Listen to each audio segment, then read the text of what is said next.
बाबा कितना सावधान करते हैं। आज तो बाबा ने और भी शब्द कहे, खून के आंसू बहाने पड़ेंगे।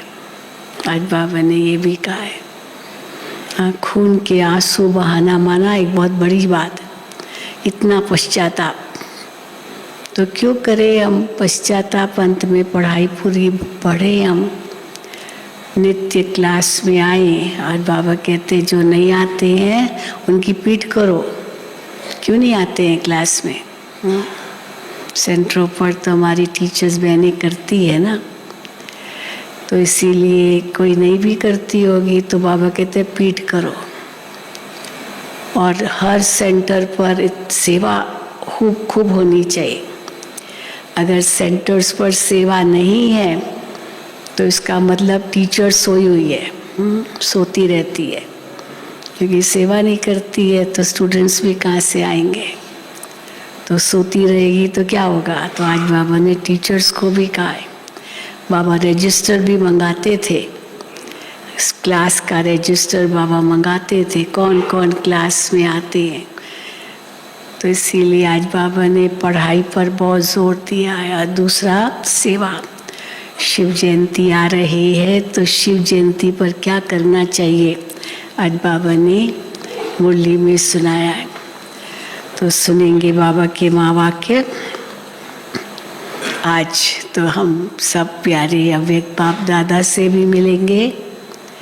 तो नीचे तो डबल विदेशी जाएंगे ही, लेकिन जो भारत वाले हैं, चाहे ऊपर ठहरे हैं, चाहे मधुबन निवासी सेवाधारी, वो तो यहाँ ही सुनेंगे। नीचे भी बहुत भाई बहन आ गए हैं, पूरा पंजाब जोन। आप देखते होंगे ना कितने भाई बहनें रोज़ आते हैं। यहाँ मधुबन में भी दिन में हाउसफुल हो जाता है। और आज तो बाबा ने ये भी कहा है कि इतने बड़े मकान बनाते हैं तो बस सेवा भी तो हो। मकान तो बना लिया, नाम तो कर लिया, हाँ मकान बनाया, बस सेवा का है। वैसे भी कहते हैं ना, अगर मकान बड़ा है उसका खर्चा तो है, लेकिन सेवा नहीं है तो अंग्रेजी में उसको कहते हैं वाइट एलिफेंट। एलिफेंट जो हाथी होते हैं ना, वो तो अधिकतर काले होते हैं, ग्रेइश होते हैं, पर सफ़ेद हाथी भी होते हैं। वो सफ़ेद हाथी ऐसे होते हैं ना, वो काम नहीं करते, वो कोई उठाते नहीं हैं, बोझ नहीं उठा सकते, वो केवल शो के लिए होते हैं। और खाते खूब है, तो केवल खाते हैं पर काम नहीं करते। तो वो हो गए वाइट एलिफेंट, केवल दिखावा के लिए कि हाँ हम हैं। तो आज बाबा ने ये भी कहा है कि सेवा भी ज़रूर होनी चाहिए। ऐसा कोई दिन खाली न हो जब सेवा न हो। ये दादी जी भी बहुत कहा करते थे। तो देखो मधुबन में भी कितनी सेवाएं हैं, चारों ओर सेवाएं। नीचे देखो सब जगह कुछ न कुछ है ही है, सेवाएं होती है, भट्टियाँ होती है, शिविर होती है, या अन्य कार्यक्रम होते हैं, बहुत होता ही रहता है। सब बिजी रहते हैं और यहाँ भी बिजी रहते हैं। सारा दिन बाबा के बच्चे आते हैं, विजिटर्स भी आते हैं। तो सेवा के साधन भी बाबा ने बहुत दिए हैं। तो सुनेंगे बाबा के महावाक्य। आज 31/12/2022 है। मीठे बच्चे, तुम्हें शिव जयंती का त्योहार बड़ी धूमधाम से मनाना है। ये तुम्हारे लिए बहुत बड़ा खुशी का दिन है। सबको बाप का परिचय देना है। प्रश्न है, कौन से बच्चे अपना बहुत बड़ा नुकसान करते हैं? घाटा कब पड़ता है? कौन से बच्चे अपना बहुत बड़ा नुकसान करते हैं और घाटा कब पड़ता है? घाटा पड़ेगा तो नुकसान हुआ ना। तो उत्तर है, जो बच्चे चलते चलते पढ़ाई छोड़ देते हैं वे अपना बहुत बड़ा नुकसान करते हैं। चलते चलते इतनी अच्छी पढ़ाई पढ़ रहे थे, रोज़ क्लास में आते हैं, इतने अच्छे रेगुलर स्टूडेंट है, नोट्स लेते हैं, सेवा भी करते हैं, अचानक पढ़ाई छोड़ देते हैं। तो बाबा कहते हैं वो अपना बहुत बड़ा नुकसान करते हैं। बाबा रोज़ इतने हीरे रत्न देते हैं, एक एक मुरली देखो कितने हीरे रत्न उसमें भरे हुए, गुह्य पॉइंट्स सुनाते हैं। अगर कोई रेगुलर नहीं सुनते हैं तो घाटा पड़ जाता है, नापास हो जाते हैं, और फिर या तो नापास हुए फिर आगे स्वर्ग की ऊंची बादशाही भी गंवा देते हैं, पद भ्रष्ट हो जाता है।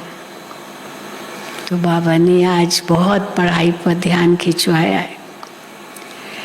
गीत है, रात के राही थक मत जाना, सुबह की मंजिल दूर नहीं। अब वो जो हद की रात हद का दिन उसकी बात नहीं है, ये बेहद की रात और बेहद का दिन की बात है ना। ओम शांति। ये रात और दिन मनुष्यों के लिए, केवल ये रात दिन नहीं, वो बेहद की रात और बेहद का दिन भी मनुष्यों के लिए है। अब शिव बाबा के लिए तो रात और दिन नहीं कहेंगे, न वो दिन में आता है न इस ऐसे कोई रात में जन्म मरण के चक्र में तो आता ही नहीं है। जो जन्म मरण के चक्र में आए वो दिन में भी आए और रात में भी आए। शिव बाबा के लिए रात और दिन नहीं है, ये तुम बच्चों के लिए है, मनुष्यों के लिए है। ब्रह्मा की रात ब्रह्मा का दिन गाया जाता है, शिव का दिन और शिव की रात ऐसे कभी नहीं कहा जाता है। सिर्फ एक ब्रह्मा भी नहीं, केवल ब्रह्मा का दिन और रात नहीं, किस किस का दिन और रात। बाबा कहते हैं ब्राह्मणों का भी दिन और रात, क्योंकि ब्रह्मा अकेला थोड़ी है, ब्रह्मा के साथ उनके बच्चे हैं तो ब्राह्मण भी है। तो सिर्फ एक ब्रह्मा भी नहीं कहा जाएगा, एक की रात नहीं होती है, गाया जाता है ब्राह्मणों की रात। तुम जानते हो अभी है भक्ति मार्ग का अंत, साथ साथ भक्ति मार्ग के अंत के साथ साथ और किसका अंत? घोर अंधियारे का भी अंत, क्योंकि भक्ति है रात तो अंधियारा, तो घोर अंधियारे का भी अंत। तो बाप कहते हैं मैं आता ही तब हूँ जबकि ब्रह्मा की रात होती है। तुम अभी सवेरे के लिए चलने लग पड़े हो। रात के राही थक मत जाना, सुबह की मंजिल दूर नहीं। तो बाबा कहते हैं अभी तुम सब सवेरे के लिए चलने निकल पड़े हो। जब तुम ब्रह्मा की संतान आकर बनते हो तब तुमको ब्राह्मण कहा जाता है। ब्राह्मणों की रात पूरी हो फिर ब्राह्मणों का दिन नहीं होता है, किसका दिन है? बाबा कहते हैं फिर देवताओं का दिन शुरू होता है। ब्राह्मण ही देवता बन जाते हैं तो फिर दिन में ब्राह्मण नहीं है, दिन में देवता ही है। ब्राह्मण कहाँ है? अभी रात में संगम पर। तो ब्राह्मणों की रात पूरी हो फिर देवताओं का दिन शुरू होता है। ब्राह्मण ही जाकर देवता बनते हैं। इस यज्ञ से बहुत बड़ी बदली होती है। इतना बड़ा परिवर्तन इस यज्ञ से होता है जो रात बदलकर दिन हो जाता है। पुरानी दुनिया बदलकर नई हो जाती है। कलयुग है पुराना युग, सतयुग है नया युग। फिर त्रेता को क्या कहेंगे? नया युग कहेंगे, क्या कहेंगे? फिर बाबा कहते त्रेता को 25% पुराना कहेंगे, फिर द्वापुर को 50% पुराना, ऐसे कहेंगे। तो युग का नाम ही बदल जाता है। कलयुग को सब पुरानी दुनिया कहेंगे। 75% हुआ, फिर तो 100% तक भी पहुंचना है। तो कलयुग को सब पुरानी दुनिया कहेंगे।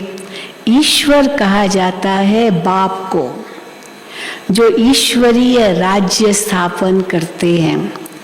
तो बाप कहते हैं मैं कल्प कल्प संगम युग में आता हूँ। टाइम तो लगता है ना, परिवर्तन करने में टाइम तो लगता है।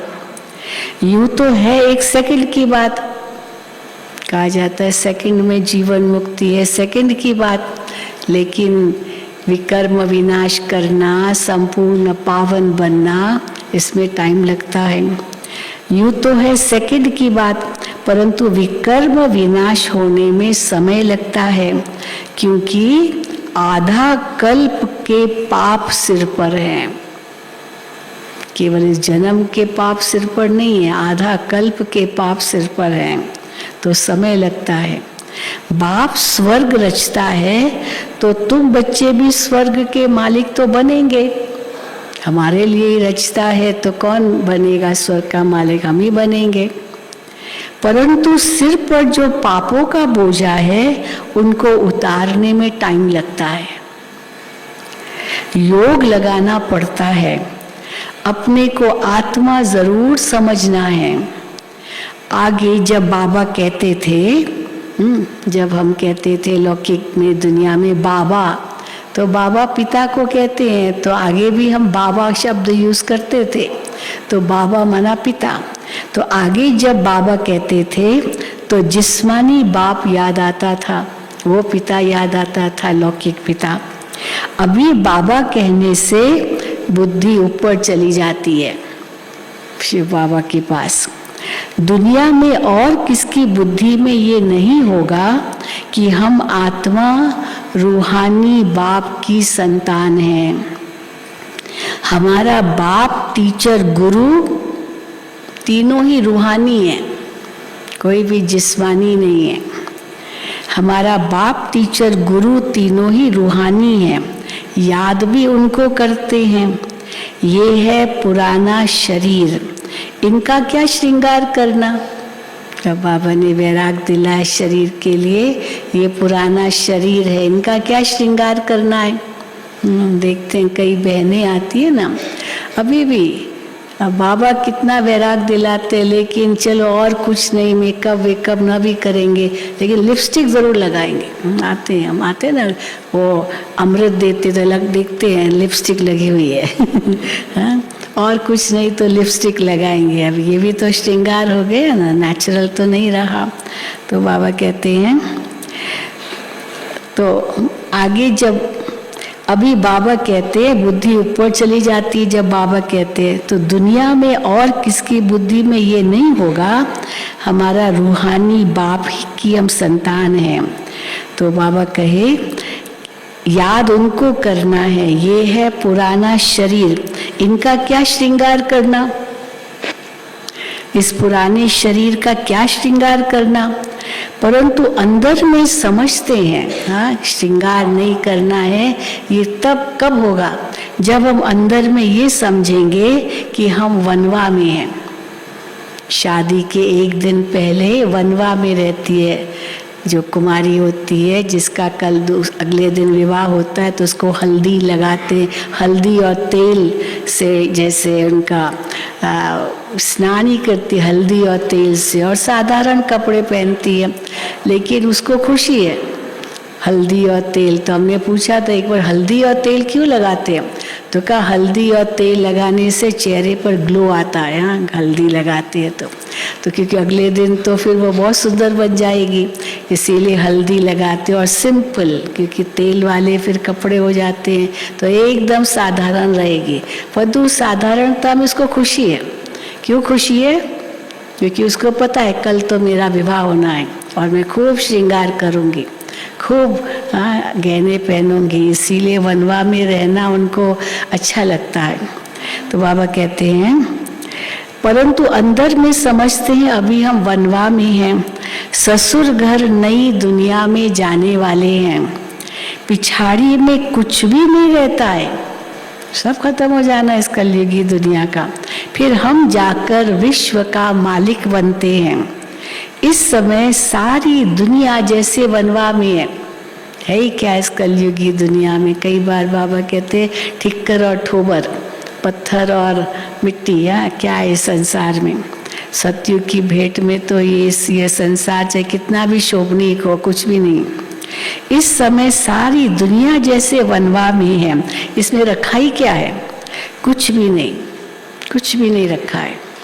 जब ससुर घर था तो हीरे जवाहरातों के महल थे, माल ठाल था। अभी फिर पियर घर से ससुर घर जाना है। अभी तुम किसके पास आए हो? पियर घर से ससुर घर जाना है तो पियर घर में हो ना, तो अभी तुम किसके पास आए हो? तुम क्या कहेंगे? बाप दादा के पास आए हैं। बाप और दादा, शिव बाप, ब्रह्मा दादा।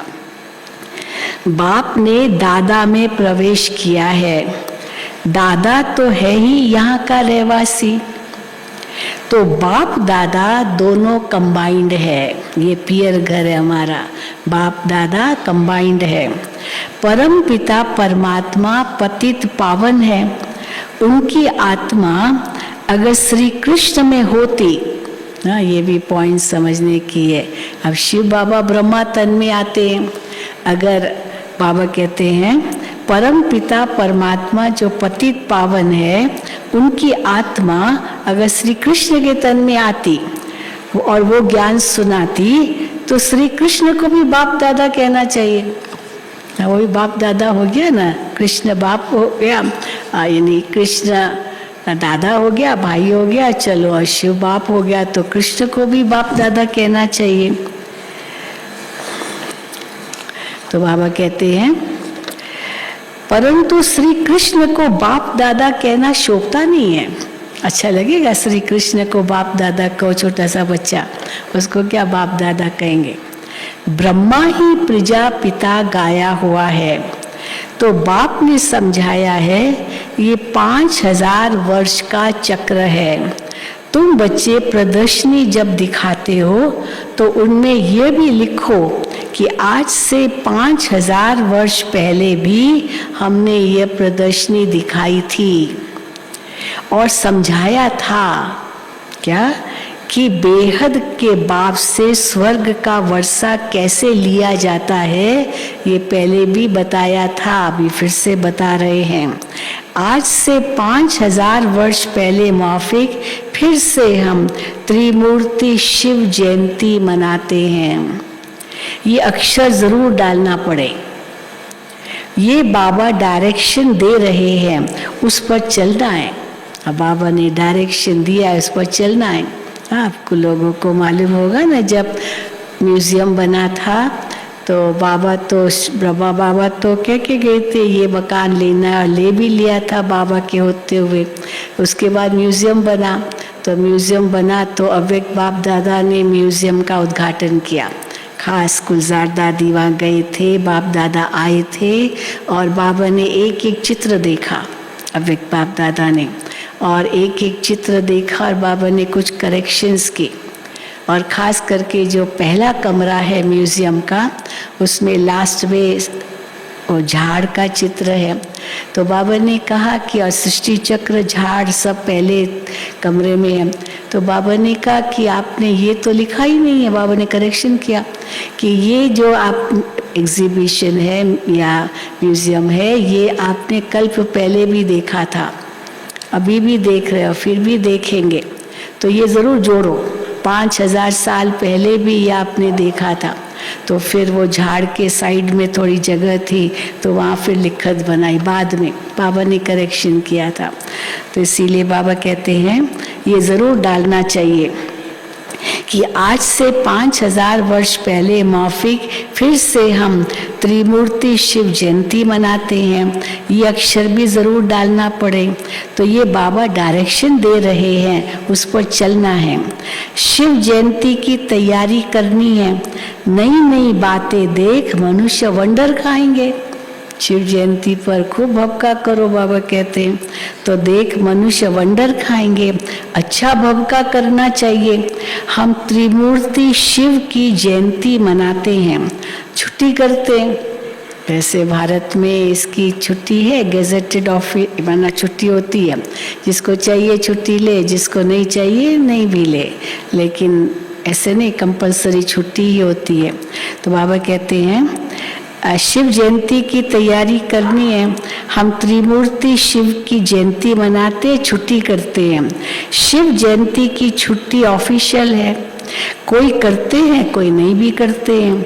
तुम्हारा ये बहुत बड़ा दिन है। शिव जयंती बहुत बड़ा दिन है, अभी आ रही है 17 तारीख को, 17 फरवरी बाप दादा का दिन है, 18 तारीख को शिव जयंती है। तो बाबा कहते हैं अब तुमको ये खुशी मनानी चाहिए, सबको बताना है कि हम बेहद के बाप से वर्षा ले रहे हैं। जो जानते हैं वही खुशी मनाएंगे, अब जो शिव बाबा को जानते ही नहीं है वो क्या खुशी मनाएंगे शिव जयंती की। सेंटर्स में आपस में मिलेंगे, टीचर्स बहनें मिलेंगी, प्लान निकालेंगे शिव जयंती पर क्या करना है, हाँ उस पर प्लान बनाएंगे। सेंटर्स में आपस में मिलेंगे। यहाँ तो सब आ न सके, यहाँ तो मधुबन में आएंगे, आकर थोड़ी मीटिंग करेंगे, अपने अपने जोन में अपने अपने सेंटर पर मीटिंग करें कि कैसे हम शिव जयंती को भव्य से मनाएं। यहाँ तो सब आ न सके, हम मनाते हैं जन्मदिन। शिव बाबा का मृत्यु तो हो न सके, जन्मदिन मनाते हैं, पर तो मृत्यु दिवस थोड़ी मनाएंगे शिव बाबा का। दुनिया में जो बड़े लोग होते हैं उनका जन्मदिन भी मनाते हैं, मृत्यु दिन भी मनाते है ना। महात्मा गांधी का मनाएंगे भाई 30 जनवरी, और फिर 2 अक्टूबर जन्मदिन, 30 जनवरी मृत्यु दिन। तो इसीलिए तो बाबा कहते शिव बाबा का मरण दिन थोड़ी मनाएंगे, वो तो कभी मरता ही नहीं है। हाँ जन्मदिन जरूर मनाएंगे, अवतरण दिन। तो शिव बाबा का मृत्यु तो हो न सके, जैसे शिव बाबा आया वैसे चला जाएगा। ज्ञान पूरा हो गया, लड़ाई शुरू हो गई, बस इनको अपना शरीर तो है नहीं शिव बाबा को। तो तुम बच्चों को अपने को आत्मा समझ पूरा देही अभिमानी बनना है। इसमें मेहनत लगती है। किसमें मेहनत लगती है? देही अभिमानी बनने में। सतयुग में तो आत्म अभिमानी है, वहाँ अकाली मृत्यु होती नहीं। यहाँ तो देखो बैठे बैठे काल आ जाता है, बैठे बैठे अभी अभी बात कर रहे, अभी अभी ओम शांति, हाँ ऐसे भी होता है। हार्ट फेल हो जाता है, कहेंगे हाँ वो क्या कहेंगे, अब अचानक बातें कर रहा था, चलो चाय का कप हाथ में लिया, अभी पीना है, बस हाँ सब कुछ है और ओम शांति हो गई। तो बाबा कह इसको क्या कहेंगे? इसको कहेंगे ईश्वर की भावी। भक्ति मार्ग में तो ऐसे ही कहेंगे ना, ये ईश्वर की भावी है। परंतु बाबा क्या कहेंगे? ईश्वर की भावी नहीं, किसकी भावी? ड्रामा की भावी। परंतु तुम ईश्वर की भावी नहीं कहेंगे, तुम कहेंगे ड्रामा की भावी। ड्रामा में इस समय इनको देह त्याग करना था, ड्रामा। भगवान की भावी नहीं कहेंगे, ड्रामा में इनका पार्ट ऐसा था। अभी तो है ही आयरन एज, नई दुनिया गोल्डन एज थी। सतयुग के महल कितने हीरो से सजाए हुए होंगे। कभी कभी सतयुग की सैर भी करके आना, हाँ, कि कैसे हीरो से सजाए हुए होंगे। अकीचार धन होगा, परंतु उनका पूरा वृत्तांत नहीं है, ना वर्णन नहीं है। कुछ अर्थक्वेक आदि होती है तो टूट फूट पड़ती है, नीचे चली जाती है। हाँ, तो इसलिए स्वर्ग की इस धरती पर था, भारत में था, इतना वर्णन नहीं है। भले सोने की चिड़िया कहते हैं, बहुत कुछ कहते हैं, लेकिन वो स्वर्ग था, हीरे जवाहरातों के महल थे। बाबा कहते हैं वो जैसे द्वापुर आया तो कुछ सब जैसे अर्थक्वेक हुआ, सब दब गए। तो बाबा कहते हैं नीचे चली जाती है, तो इन बातों का बुद्धि से काम लेना है। ये खाना है बुद्धि के लिए, भोजन, ज्ञान का भोजन, विचार सागर मंथन, ये भोजन है आत्मा के लिए। तुम्हारी बुद्धि ऊपर चली गई है, अब ये भोजन करो, हम कहाँ के वासी है, तो बुद्धि कहाँ जाएगी? परमधाम चली जाएगी। तुम्हारी बुद्धि ऊपर चली गई है। रचयिता को जानने से रचना को भी जानते हैं। सारी सृष्टि का राज बुद्धि में है। ड्रामा में ऊंचे ते ऊंचा है भगवान। फिर ब्रह्मा विष्णु शंकर, हम इन तीनों का ऑक्यूपेशन बता सकते हैं, कह सकते हैं हम ब्रह्मा विष्णु शंकर, हाँ, सबका ऑक्यूपेशन बता सकते हैं, क्या क्या इनका पार्ट है। अच्छा, जगदम्बा का कितना बड़ा मेला लगता है। जगदम्बा जगत पिता का आपस में क्या संबंध है, क्या संबंध है जगदम्बा और जगत पिता का। जगत पिता और जगदम्बा आपस में क्या संबंध है माताएं, क्या संबंध है, बाप बेटी। हाँ, तो क्या संबंध है आपस में, ये कोई नहीं जानते। अब उनसे पूछो ना, वो कहेंगे ये तो उनकी स्त्री थी सरस्वती, स्त्री भी बताते। बाबा कहते नहीं, ये बाप बेटी है, ये कोई नहीं जानते क्योंकि ये गुप्त बात है। माँ तो यह बैठी है, कौन माँ बैठी है, ये माँ है, और वो गुप्त माँ है ना। तो माँ तो ये बैठी है, वो थी एडॉप्ट की हुई माँ, सरस्वती एडॉप्ट की हुई माँ, इसलिए चित्र उनके बने हैं। उनको जगदम्बा कहा जाता है, ब्रह्मा की बेटी सरस्वती। भल माँ का टाइटल दिया है, परंतु थी तो बेटी ना।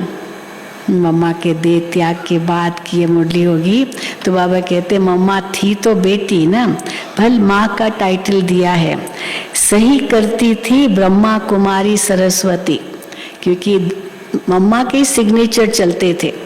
अभी भी जैसे कोई भी ऑफिशियल होता है तो दादी के सिग्नेचर होते, रतन मोहिनी दादी के जो एडमिनिस्ट्रेटिव हेड है, तो मम्मा फर्स्ट एडमिनिस्ट्रेटिव हेड थी। तो हमेशा जो भी पत्र जाते थे ऑफिशियल, मम्मा की साइन से जाते थे। और मम्मा क्या साइन करती थी, ब्रह्मा कुमारी सरस्वती। ये नहीं कहती थी मम्मा, हाँ ये टाइटल नहीं लेती थी, ब्रह्मा कुमारी तो ब्रह्मा की बेटी। तो बाबा कहते हैं तो सही करती थी, सिग्नेचर करती थी ब्रह्मा कुमारी सरस्वती। तुम उनको मम्मा कहते थे। ब्रह्मा को माँ कहना शोभता नहीं है, क्योंकि मेल का शरीर है, तो माँ कहना, माँ के लिए तो फिर फीमेल चाहिए। ब्रह्मा को माँ कहना शोभता नहीं है, ये समझने और समझाने में बड़ी रिफाइन बुद्धि चाहिए। ये गुह्य बातें हैं, कैसे ब्रह्मा हमारी माँ है लेकिन वो मेल का चोला है तो इनको एडॉप्ट किया, ये माँ कहलाई। ये गुह्य बातें हैं। तुम किसके भी मंदिर में जाएंगे तो झट उनका ऑक्यूपेशन जान लेंगे। कोई भी देवी देवता के मंदिर में जाओ, उनका ऑक्यूपेशन क्या है तुम जान लेंगे। अच्छा, गुरु नानक के मंदिर में जाएंगे, गुरुद्वारे में जाएंगे तो भी झट बता देंगे कि वो फिर कब आएंगे, फिर गुरु नानक कब आएगा, फिर बता सकते हैं। उन लोगों को कुछ पता नहीं है, क्योंकि कल्प की आयु तो लंबी कर दी है लाखों साल पहले। चलो अगर वो कहीं भी वो आएंगे, वह कितने लाख साल के बाद, कुछ पता ही नहीं, क्योंकि कल्प की आयु लंबी कर दी है। तो तुम वर्णन कर सकते हो। बाप कहते हैं देखो मैं तुमको कैसे पढ़ाता हूँ, कैसे पढ़ाता हूँ, आता कैसे हूँ, कितना साधारण। श्री कृष्ण की तो बात ही नहीं है, गीता का पाठ करते रहते हैं, कोई 18 अध्याय याद करते हैं तो उनकी कितनी महिमा हो जाती है। सारी गीता श्लोकों में याद होती, कईयों की कौन से अध्याय में कौन सा श्लोक है, सब उनको जैसे याद है। तो बाबा कहते हैं उनकी बहुत महिमा हो जाती है। एक श्लोक सुनाएंगे तो कहेंगे, लोग कहेंगे वाह इनको तो देखो कितना ज्ञान है, वाह इन जैसा महात्मा तो कोई नहीं है। आजकल तो रिद्धि सिद्धि भी बहुत है, जादू का खेल बहुत दिखाते हैं, रिद्धि सिद्धि चमत्कार। बाबा कहते हैं जादू का खेल बहुत दिखाते हैं।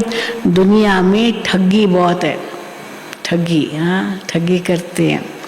बाप तुमको कितना सहज समझाते हैं, परंतु बाबा इतना सहज करके समझाते हैं, सब समझ सकते हैं, परंतु हाँ परंतु क्या कहते बाबा, परंतु पढ़ने वालों पर मदार है। कितना पढ़ते हैं, कितना इसको समझते हैं, पढ़ने वालों पर मदार है। टीचर तो एक रस पढ़ाते हैं, टीचर पढ़ाएगा तो सबको एक जैसा ही पढ़ाएगा। कोई नहीं पढ़ेंगे तो नापास होंगे। ये भी होना जरूर है। ये तो जरूर ऐसे नहीं कि 100% सब 100% मार्क्स ले ले, ये भी नहीं होना है, क्योंकि राजधानी स्थापन हो रही है तो कई पद है तो उस अनुसार पढ़ाई अनुसार ही मिलेगा।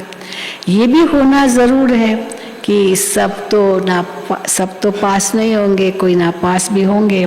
सारी राजधानी स्थापन होनी है।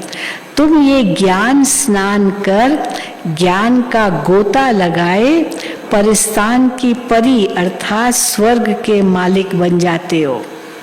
कितनी बाबा कितना प्यार से बाबा कहते हैं, तुम यहाँ ज्ञान स्नान कर ज्ञान का गोता लगाए परिस्तान की परी अर्थात स्वर्ग का मालिक बन जाते हो। रात दिन का फर्क है। वहाँ तत्व भी सतो प्रधान होने से शरीर भी एक्यूरेट बनता है। तत्व सतो प्रधान है तो शरीर भी एकदम सही, हाँ लूले लंगड़े नहीं बनते।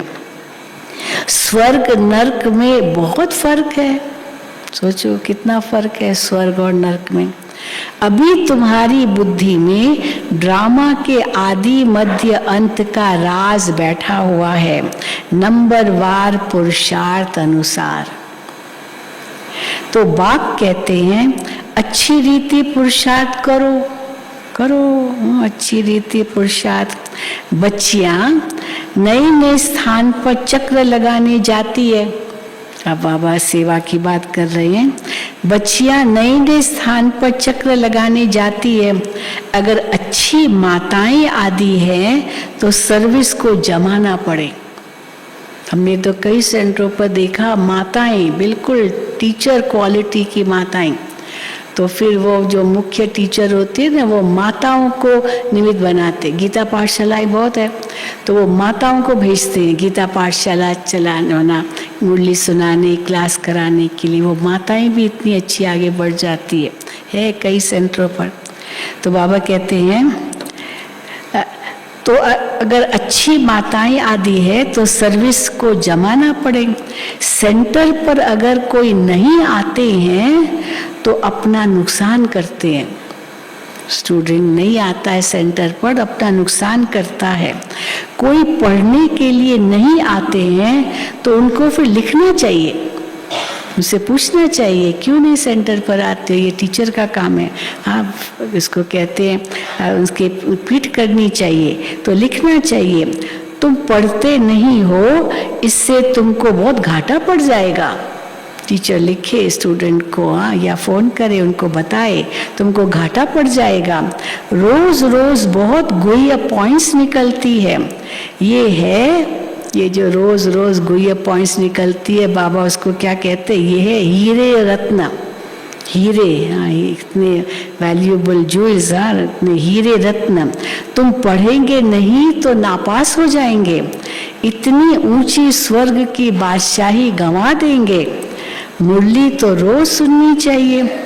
ऐसे बाप को छोड़ दिया तो याद रखना, क्या याद रखना, नापास हो जाएंगे, फिर बहुत रोएंगे, खून के आंसू बहाएंगे। पढ़ाई तो कभी नहीं छोड़नी चाहिए। बाबा रजिस्टर देखते हैं कितने रेगुलर आते हैं। न आने वालों को फिर सावधान करना चाहिए। श्रीमत कहती है पढ़ेंगे नहीं तो पद भ्रष्ट हो जाएंगे। अंडरलाइन, पढ़ेंगे नहीं तो पद भ्रष्ट हो जाएंगे। हाँ कई होते हैं ना जो कहते हैं ठीक है सवेरे मुरली क्लास में नहीं आता हूँ, बाद में पढ़ लेता हूँ। अरे क्यों नहीं आते हो मुरली क्लास में? आ सकते हो तो क्यों नहीं आओ? अब कोई कारण है नहीं आ सकते तो और बात है, कारण कोई नहीं है, बस सुस्ती, ठंडी लगती है, नहीं आ सकते हैं, आदि कोई भी। पर नहीं कोई और कारण है तो चलो समझ सकते हैं, लेकिन कारण कुछ नहीं है फिर भी नहीं आते, बाद में पढ़ लेंगे ना, स्टूडेंट तो हूँ ना मैं, कई ऐसे भी कहते हैं। तो बाबा कहते पढ़ेंगे नहीं तो पद भ्रष्ट हो जाएंगे, बहुत घाटा पड़ जाएगा। ऐसे लिखा पढ़ी करो, हाँ तब तुम स्कूल को अच्छी तरह उठा सकेंगे।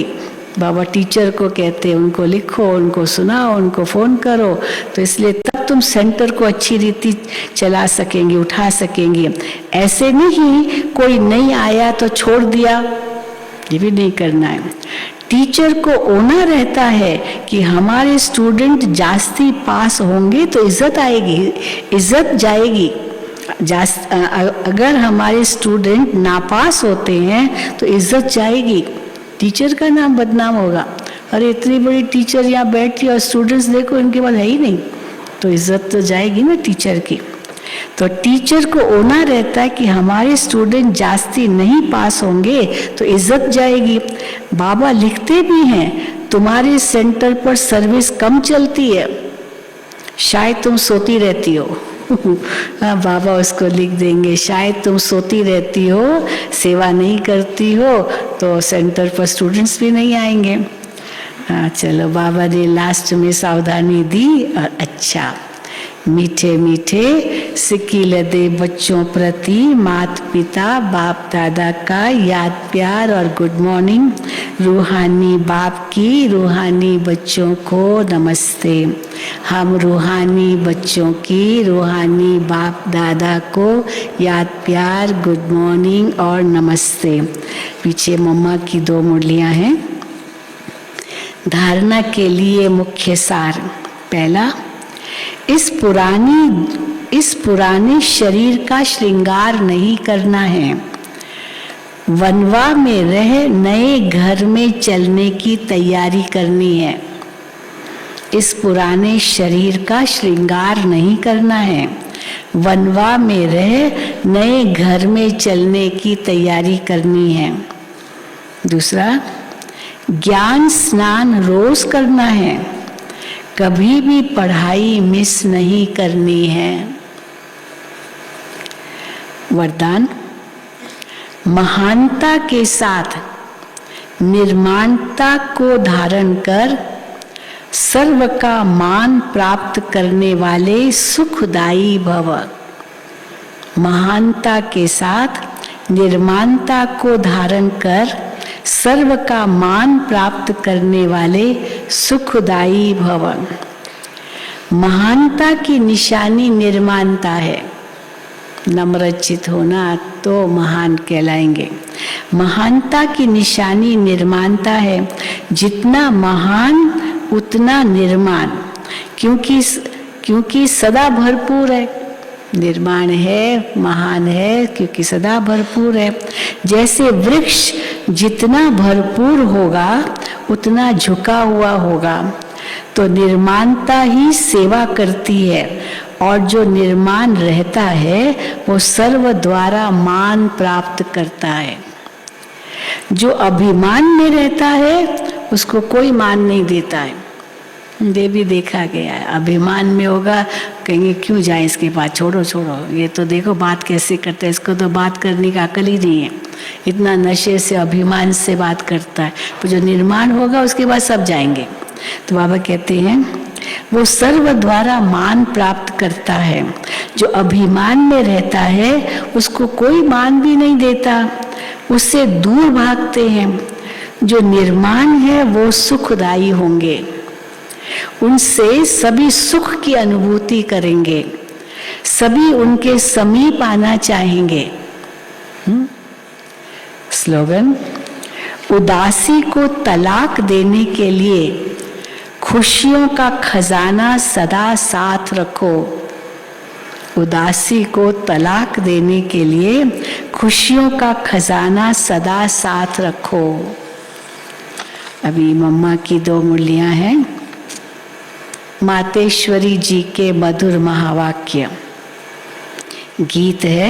हाँ, मम्मा भी पहले गीत बजवाती थी, जैसे बाबा बजवाते थे तो मम्मा की मुरली से पहले भी एक गीत बजता था और कई बार मम्मा भी उसी गीत पर आगे बताती थी। तो गीत है, नैनहीन को राह दिखाओ प्रभु, दर दर ठोकर खाऊं। अब ये जो मनुष्य गीत गाते हैं, नैनहीन को राह बताओ, तो गोया राह दिखाने वाला एक ही परमात्मा ठहरा। वही राह दिखा सकता है परमात्मा, क्योंकि भगवान को ही पुकारते हैं नयनहीन को राह दिखाओ। तो एक ही परमात्मा ठहरा राह दिखाने वाला, तभी तो परमात्मा को बुलाते हैं। और जिस समय कहते हैं प्रभु राह बताओ, तो जरूर मनुष्यों को राह दिखाने के लिए खुद परमात्मा को निराकार रूप से साकार रूप में अवश्य आना पड़ेगा। परम धाम में बैठ के थोड़ी राह दिखाएगा, उसको नीचे आना पड़े राह दिखाने के लिए, तभी तो स्थूल में राह बताएगा। आने बिगर, परम धाम से आने बिगर राह तो बता नहीं सकेंगे। अब मनुष्य जो मूंझे हुए हैं, उन मूंझे हुए को राह चाहिए, इसलिए परम पिता को कहते हैं नयनहीन को राह बताओ प्रभु। तो कौन सा नैन नहीं है? ये नैन तो है, लेकिन तीसरा ज्ञान का नैन नहीं है, मूंझे हुए हैं। इसलिए भगवान को पुकारते हैं कि नैनहीन को राह बताओ प्रभु। इसको ही फिर क्या कहेंगे शिव बाबा को? फिर खिवैया भी कहा जाता है। मार्ग दिखाते हैं, रास्ता दिखाते हैं, पार भी ले जाते हैं। इसको ही फिर खिवैया भी कहा जाता है, जो उस पार अथवा इन 5 तत्वों की जो बनी हुई सृष्टि है, उससे पार कर उस पार अर्थात 5 तत्वों से पार जो छठा तत्व अखंड ज्योति महतत्व है, उसमें ले चलेगा। तो परमात्मा भी जब उस पार से इस पार आवे, तभी तो ले चलेगा। ले चल है ना, नयनहीन को राह दिखाओ तो दे चल हमें। तो बाबा कहते, तो मम्मा कहती है, तो परमात्मा भी जब उस पार से इस पार आवे, तभी तो ले चलेगा। तो परमात्मा को भी अपने धाम से आना पड़ता है, तभी तो परमात्मा को खिवैया कहते हैं। उस धाम से आए नीचे, फिर सबको साथ ले जाए। वही हम बोट को, आत्मा जैसे बोट है, नाव है, वही हम बोट को यानी आत्मा रूपी नाव को पार ले चलता है। अब जो परमात्मा के साथ योग रखता है, उनको साथ ले जाएगा। बाकी जो बच जाएंगे, योग नहीं लगाएंगे, अपने पाप नाश नहीं करेंगे, उनका क्या हाल होगा? तो मम्मा कहती है बाकी जो बच जाएंगे, वो धर्मराज की सजाएं खाकर बाद में मुक्त होते हैं। फिर दूसरी भी छोटी मुरली है, कांटों की दुनिया में ले चलो। अब ये भी एक गीत है, कांटों की दुनिया से उस पार फूलों की दुनिया में ले चलो। तो उस पर मम्मा सुना रही है, कांटों की दुनिया से ले चलो फूलों की छाँव में। अब ये बुलावा कि आओ कांटों की दुनिया से ले चलो फूलों की छाँव में, अब ये बुलावा सिर्फ परमात्मा के लिए कर रहे हैं। जब मनुष्य अति दुखी होते हैं तो परमात्मा को याद करते हैं, परमात्मा इस कांटों की दुनिया से ले चल फूलों की छाँव में। इससे सिद्ध है, क्या सिद्ध है? फूलों की छाँव में ले चलो, कांटों के जंगल से या कांटों से दूर ले जाओ। तो इससे क्या सिद्ध है कि वो भी कोई दुनिया है जरूर, जो फूलों की दुनिया है, और ये कांटों की दुनिया है। तो फूलों की दुनिया में ले चलो बना, वो भी कोई दुनिया है जरूर फूलों की। अब ये तो सभी मनुष्य जानते हैं कि अब का जो संसार है वो तो कांटों से भरा हुआ है, जिस कारण मनुष्य दुख और अशांति को प्राप्त कर रहे हैं और याद फिर फूलों की दुनिया को करते हैं। तो जरूर वो भी कोई दुनिया होगी जिस दुनिया के संस्कार आत्मा में भी भरे हुए हैं। फूलों की दुनिया के संस्कार आत्मा में भरे हुए हैं, तभी तो आत्मा याद करती कि फूलों की दुनिया में ले चलो, वो आत्मा में भरे हुए हैं। अब ये तो हम जानते हैं कि दुख अशांति ये सब कर्म बंधन का हिसाब किताब है। कांटों की दुनिया, कांटों का जंगल जिसमें हम फंसे पड़े हैं, ये सब मम्मा कहती है दुख अशांति का सब कर्म बंधन का हिसाब किताब है। राजा से लेकर रंक तक हर एक मनुष्य मात्र इस हिसाब में पूरे जकड़े हुए हैं, कर्मों के हिसाब में पूरे जकड़े हुए हैं। इसीलिए परमात्मा तो खुद कहता है अब यह संसार कलयुग है, तो वो सारा कर्म बंधन का बना हुआ संसार है। और आगे का संसार जो आएगा, वो संसार या जो पहले था वो संसार सतयुग था, जिसको फूलों की दुनिया कहते हैं।